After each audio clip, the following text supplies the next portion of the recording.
Hi, this is ESPN's Dave Lamont, and you're listening to the Sports Objective Podcast, the unofficial podcast of the Pirates.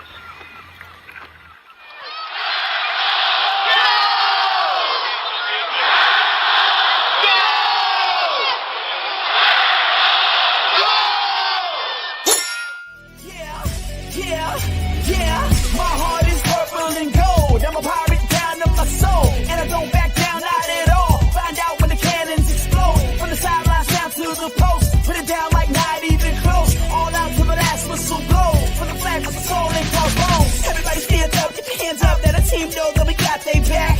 This is our house, this is our town, our time, everyone not copy that.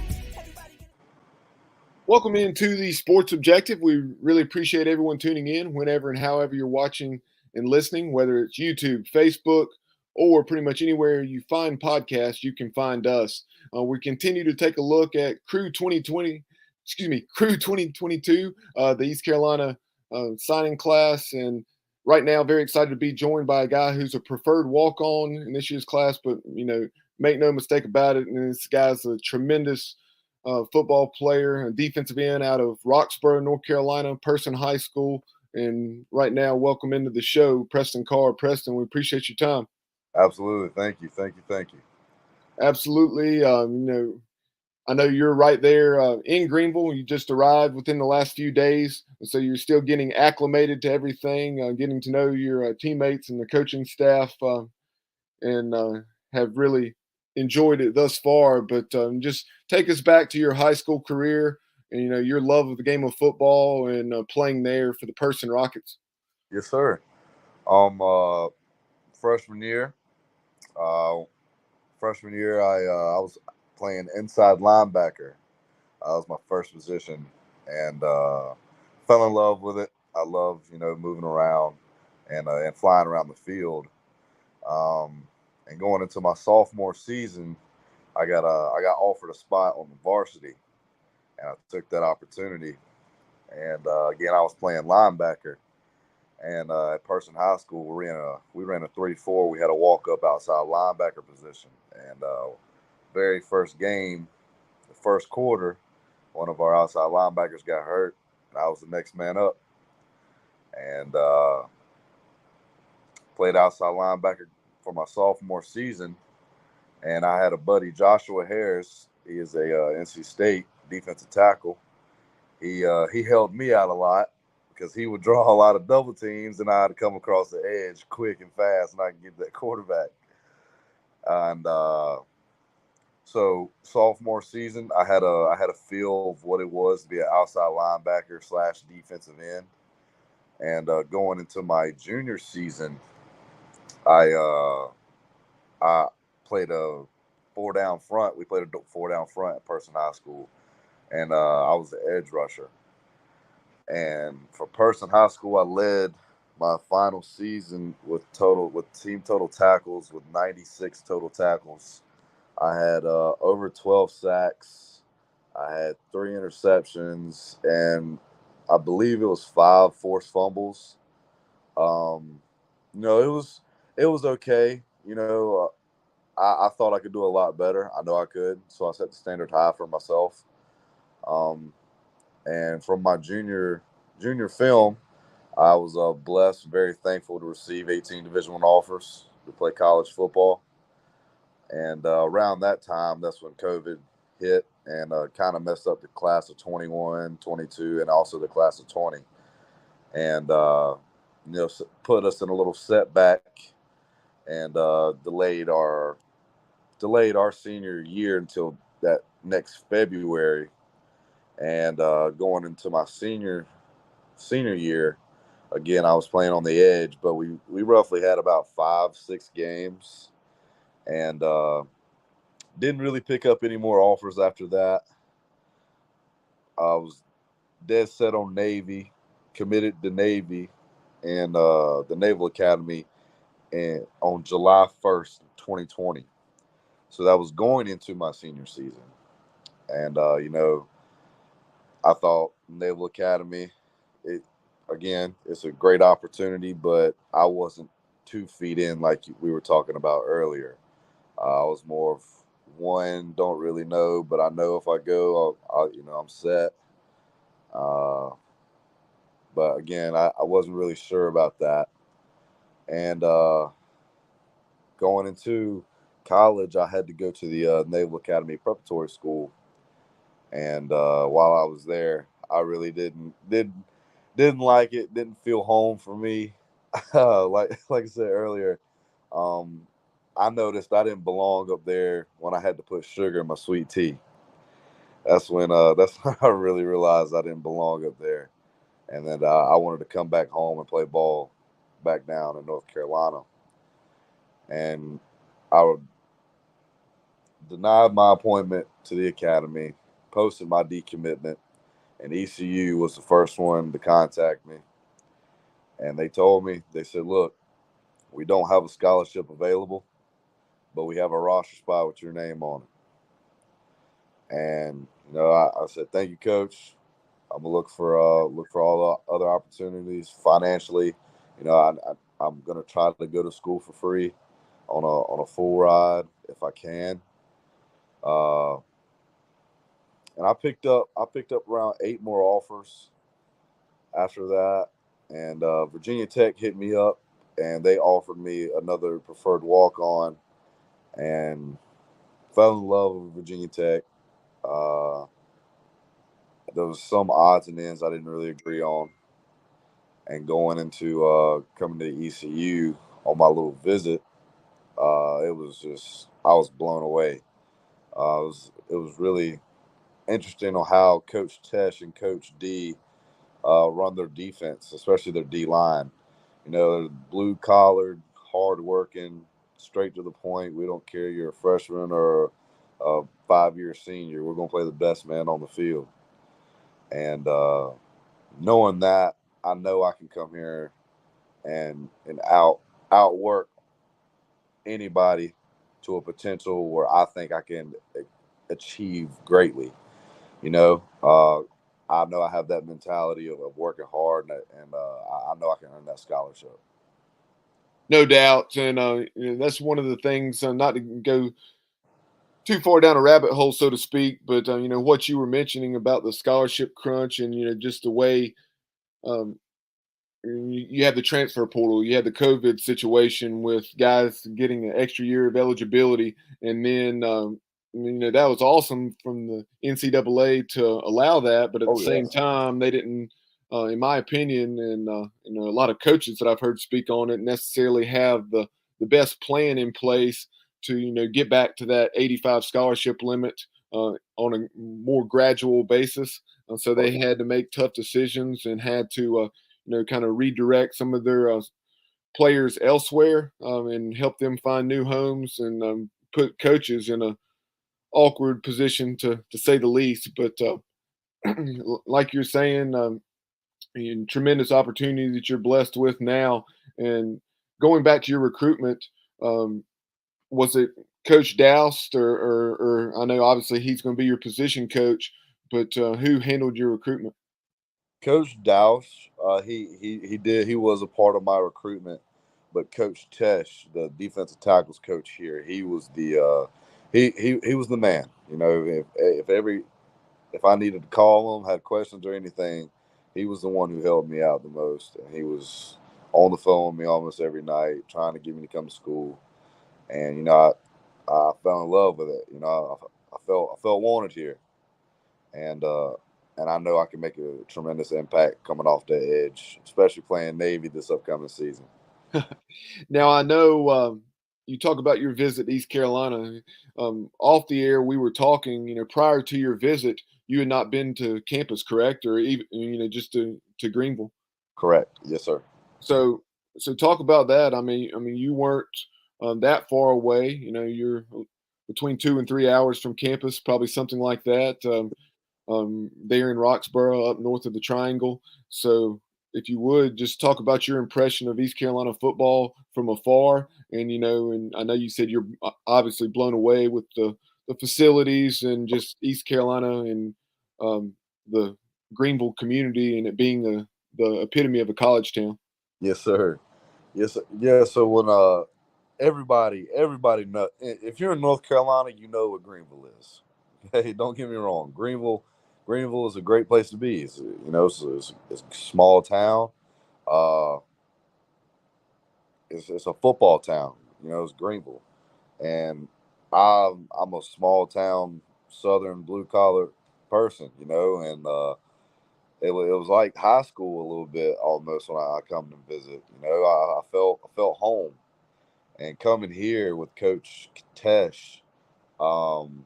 First thing I did was walk in the locker room, and I was looking around, and I saw the number 44, and it was a pair of shoulder pads, some pants, helmet, and some cleats.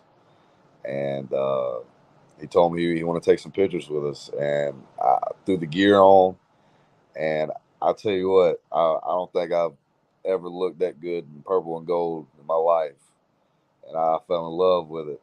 And just the excitement from all the staff that was there with me on my visit, really, really pumped me up.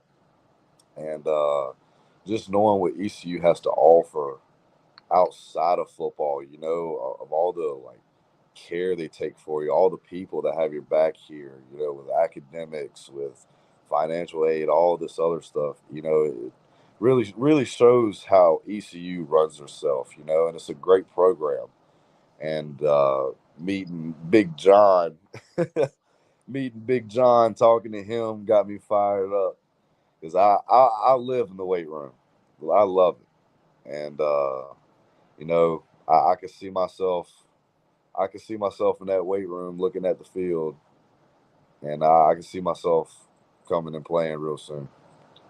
Certainly want to dive more into that as far as your physical development and Big John and the strength and conditioning program in a moment. But before we do that, throughout the recruiting process, one of the big things here recently, the Pirates Unite capital campaign that you see there on the bottom of the screen, that's something that was unveiled here within the last month or a month and a half.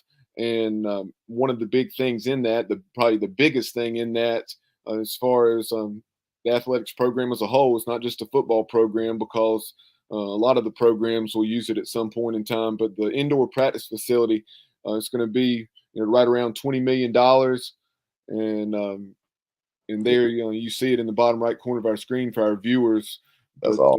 But just talk about that facility that's going to come into existence here within the next few years during your time in Greenville, and then you also have everything that Coach Houston, just an unbelievable vision and making things happen in terms of the different raps and paint, and with the motivational sayings and the recognizing of the history of the East Carolina program within the Ward Sports Medicine building. Oh yeah, absolutely. The Ward, that facility is beautiful. From what Coach has done, it's just ridiculous from what he's done. I know the program wasn't as hot when he first got in, but me and him talked yesterday on the practice field. He's turning it around. He's making the ECU look great, and with the people he is recruiting and the people that is on this team really expressed that. We all showed love with each other, and yesterday we were in a team meeting, and he called all the freshmen up, and we had to introduce ourselves, and we had to say our names, our position, and one fun fact. And I stood up in front of the team. I said, "My name's Preston Carr. I'm a defensive end, and one fun fact: I'm a transfer from the Naval Academy." And the entire team was going crazy when I said that. I mean, jumping up and down, because that win they had against Navy last season, off that 54-yard field goal, I believe, winning it. That's correct. I was there in attendance that game. That's what we call, Preston. We call that the Daffer Dagger. Yeah, Coach Houston's reaction to that was priceless. I'm sure you may have seen that, but But yeah, that was a memorable day there at Navy Marine Corps Stadium. Oh, absolutely. I was actually there as well. I was at that game, and just seeing that, I I didn't know how to feel, because Greenville is always a place I've wanted to go, and that's my hometown, well, closely. And I wanted to root for him, but at the same time, I was also a Navy midshipman, Right. and just seeing all that and how Coach runs this program, I can really see it taking off right now. I can 100% see it, especially with the recruits, these freshmen we have coming in right now. We've all bonded within the past 24 hours. Like it's unbelievable. Since you were at the game that day, that's one of the things. Pirate Nation travels, and it's a shame that we did not have a chance to see exactly how many thousands of Pirates showed up, or were going to Oh show up, man, I should say, for that bowl game in the Military Bowl against Boston College. And we'll not even go there as far as the Eagles backing out. That's something that Coach Houston had some funny comments about during the spring game or following the spring game this year when the team received their bowl rings. But yes, sir. but you talk about Coach Houston and the program that he's implemented over going into his fourth season now since he arrived in December of 2018. And Coach Houston, he's a very to the point, hard nosed, kind of an old style coach, and in many respects, I think. But at the same time, very much a player's coach, from what I can tell from Absolutely. afar and through talking to some of you guys. But uh, talk about what Coach Houston said you would be getting yourself into when you made the decision to be a Pirate in terms of just the expectations and the culture that he and the staff have established, and obviously the tremendous Yes, leadership sir. within the players. Absolutely. When me and Coach Houston talked, I was really on the verge of going to Virginia Tech and coming to ECU. I really didn't know where I wanted to go. And I talked with him, and he said, "I promise you, you're gonna be glad you chose ECU when you come." And I have yet to see otherwise. Being here, I'm ecstatic. It's unbelievable how it is already, and it's my second day here. I've yet to see a coach actually, tell me that, and not just a coach, a head coach, telling me as a walk on, telling me you're gonna love it when you get here, and that's exactly what happened.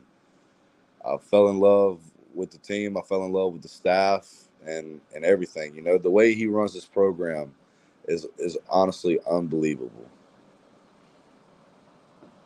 Going back to your physical development, I know you said very early on in the conversation, there early in your high school career, your background playing linebacker. So just talk about the way you've grown over the last few years. I think what you're 6'4", 260, somewhere in that neighborhood.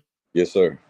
So just talk about the way you've developed physically. And one of the things that really stood out to me on film is just your athleticism, the way you can get off blocks and defeat blocks on the perimeter and make tackles in space. Yes, sir. And I think that obviously goes back to those days when you were probably a little bit lighter and playing linebacker. Absolutely. So my freshman year coming into high school, I was 5'9", 170 pounds, and I was like, man, I have no shot of playing college football. And my dad, I told my dad Brandon Carr, I told him, I said, I want to play college football, and I listened to what he told me to do. I kept eating and working out, and going into my sophomore season, I was 6'1", 210 pounds. Uh, and athletically, uh, I was actually pretty slow going as linebacker. I actually got quicker over the time of being a defensive end, uh, with footwork more. It's really odd how all that happened as well. And going into my junior season, I shot up 6'3", that roughly 245, 250, and that's where I felt that's where I'm going to get back to now, because I know I could dominate that position. I could fly around the field more. And going to my senior season, I was 6'4", roughly 260, 265, and this just the way I carried myself, like weight wise, was it was pretty fun. I loved it, because you couldn't sit here and look at me saying, yeah, you're almost 300 pounds, but at the same time, you're just as fast as a linebacker. I went to UNC, clocked in at UNC at a 4.74 for my 40. I did a 5.10.5, clocked in at a 4.3, and they were unbelievable how big I am and how fast I can move. And again, playing linebacker absolutely 100% helped, especially with making open field tackles. I learned how to break down and read the hips of whoever's running it. Whoever has that ball, I'm not watching the ball. I'm not watching their eyes. I'm focusing on their hips, because wherever their hips are going, that's where they're going. They can sit there and try to juke you all they want, but if you watch those hips, that's going to tell you where it's going. Yeah, no doubt. And one of the things that, like I said, that really stood out about you, when I was watching your film a little earlier this morning, is just some of those plays that you're making on the perimeter. But I'm very excited to see you work your way into the rotation on the defensive line. Be it this year in the future. But talk about at East Carolina, you had the opportunity to really accomplish everything you want to as a football player. You get to play an excellent schedule in a tremendous environment. The likes of Cincinnati, BYU, Yes, NC sir. State, etc. And, those schedules will continue in the years to come throughout your career.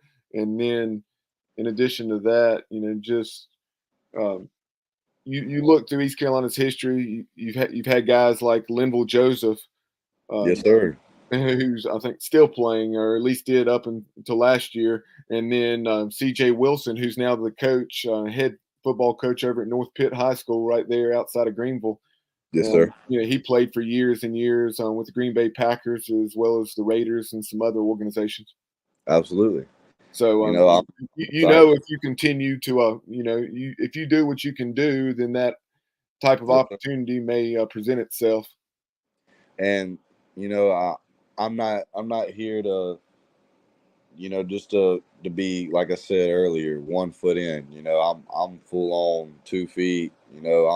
I'm here to not only prove to myself, but to prove to the coaching staff and the players here that I've come a long way from Navy. I had a lot of setbacks, had shoulder surgery, uh, and couldn't really play going into season. And I've had a lot of setbacks, and one thing that I've really needed lately was to put on them helmets and shoulder pads again and get back on that field.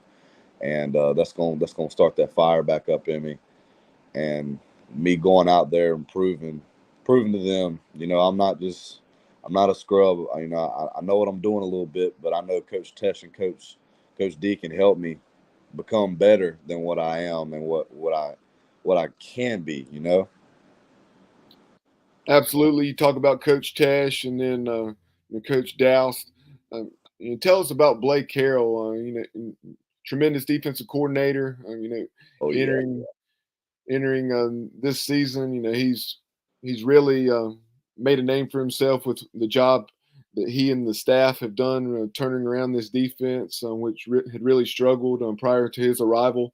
So, talk about Coach Harrell and just his style of defense where pressure is coming from everywhere. absolutely. And I'm not biased or anything, but it always wins up front. It always wins up front. D line, O line. That's the boys that's gonna get it done. That determines a football game. And the way Coach Tesh and Coach Carroll, like the way they can connect, I know now up front we're running a lot of stunts, and we're sending people where you wouldn't even believe we're coming. And I could be dropping back in pass coverage in a flat, and at the same time, I could be coming from a 5 technique. I can come across and go to an A gap. The way the blitzes and coverage is, I'm not going to say too much about it, but I've been seeing a little bit of film. I've listened in on the playbooks and the notes and the film sessions. I could just tell you, you're going to be amazed at this upcoming season of what up front can have in the box. It's going to be a fight. I can tell you that. As far as this upcoming season, as we start to wrap this conversation up, just talk about what you're looking the most forward to as far as experiencing the game day environment there at Dowdy Ficklen Stadium. Yes, sir. I'm not having really high expectations that I am going to be a starter or even if I am going to see the field, but I'm here to learn my first year. I got a lot of learning to do. I'm young. I've seen college football. I know what it's like a little bit from my years up at Navy, but I got a lot to learn in this upcoming year. I really need to get on my grind mode, settle down, and learn a lot and listen and watch. Because one of my biggest things was watching film, and that's how I learned a lot from it. So I know I need to hit the books. I need to hit the film and practice. Now kind of transitioning to some questions and more about you so Pirate Nation can get to know you. Growing up, who were some of the favorite players that you had in the NFL or maybe just an excellent college football player? Growing up, actually Sam Howell is probably one of my top guys up at UNC. Growing up, actually, it was Joshua Harris again up at North Carolina State, NC State.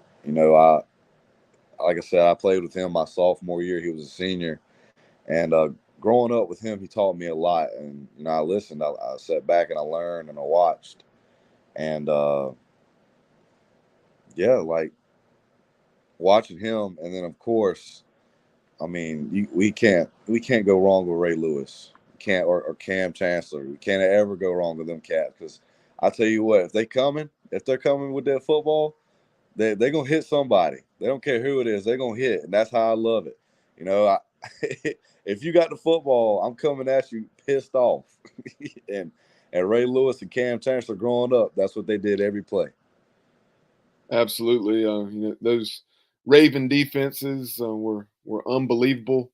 With Ray Lewis, the intensity he brought, and he was a show before the game, and he was a show during the game. Absolutely, it was amazing. Outside of Ray Lewis, and obviously you mentioned Cam Chancellor, are there any other edge guys that are currently playing that you really enjoy watching them play and maybe pattern your game after? The person I'm actually enjoying, his name's Christian Johnson. He I believe he's at Michigan right now. He's a sophomore, and the way I really look up to this cat because the way he's 6'7", he's 280 pounds, but the way he can move and bend is unbelievable. I mean, he's like a noodle, almost a spaghetti noodle. You can bend him anyway, and the way he can come across that edge is ridiculous. Yeah, obviously, I'm sure the coaching staff during the recruitment process may have made you aware, if you didn't already realize it, that the next year's season opener is at Michigan. So, hopefully Preston and the Pirates can, have a few things to say there that day in the big house and make the Michigan Wolverines a little more aware of what the East Carolina football program is all about. Absolutely. But final question for you. You talk about getting your feet wet there in Greenville and getting to know the community and so forth. Talk about eating and putting on those pounds. Obviously, you want to eat healthy, and I know they'll have the training table for you where where they make sure that's happening. But, have you had the chance to indulge in some Eastern North Carolina barbecue? I have. And one of the places that I have recently went was Sup Dogs. And that place is unbelievable. Like that, it's a great environment. I know Shaxton come up there a couple times and DJ'd. Yeah, Doggy Jams. I love that place, and it's you can't go wrong with Bojangles either. I'm telling you, I miss Bojangles so much from being up north, and I'm still craving it right now. Yeah. But I know, with the season coming up, I need to drop back a little bit, and hit the weight room, and with Big John, he's gonna get me right. No doubt about that. You have no choice. But yes, certainly very recognizable the impact that Big John Williams and that strength staff have made. And I know here recently some of those guys that you'll be doing battle with in practice on the offensive line, Coach Houston tweeted a picture of the offensive line without their shirts on, and man, just to see the way that unit has developed and compared. They were these are Coach Houston's words, not mine. Back in 2018 and during that 2019 season, he said, when I took over, we were small and slow and weak, and that's not the case anymore. Absolutely, and I agree with him 100%. Well, Preston, certainly appreciate your time this afternoon, and have really enjoyed the conversation. Congratulations on your opportunity with East Carolina football, and we'll certainly be following you here moving into the 2022 season. Absolutely. Thank you again so much. I really appreciate this. Absolutely. Pirate Nation, that is Preston Carr, defensive end, entering the Pirate program this summer as a preferred walk-on, but make no mistake about it. He's a tremendously talented prospect, and very excited to see, what the future holds for him in the purple and gold. But remember to follow us on social media, on Twitter and TikTok at The Sports OBJ, on Instagram at The Sports Objective. Like and follow us on Facebook, and of course, subscribe to our YouTube channel. We really appreciate you tuning in, and as always, go Pirates. My heart is purple and gold. I'm a pirate down to my soul, and I don't back down, not at all. Find out when the cannons explode, from the sidelines down to the post. Put it down like not even close. All out to the last whistle blow. For the flag of the soul and crossbones. Everybody stand up, get your hands up. Let the team know that we got they back.